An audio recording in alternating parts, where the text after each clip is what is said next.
think SCO has come up very well, and it has become sort of a model as far as multilateralism is concerned, and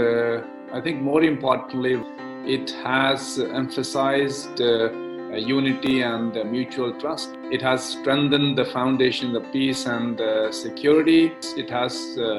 become sort of like a powerful engine to achieve common development and common prosperity in the region. Китайской Народной Республики в ШОС мне видится в том, что Китай — это такой локомотив теперь уже мировой экономики. То есть вот в ситуации нынешнего года, когда, возможно, многие развитые страны будут по итогам года продемонстрируют падение ВВП на довольно существенное количество процентов, Китай, как уже практически большинство экспертов прогнозирует, что Китай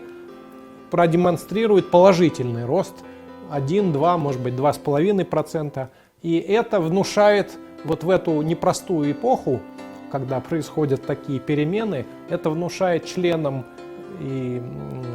тем странам, которые хотели бы активно сотрудничать с ШОС, внушает чувство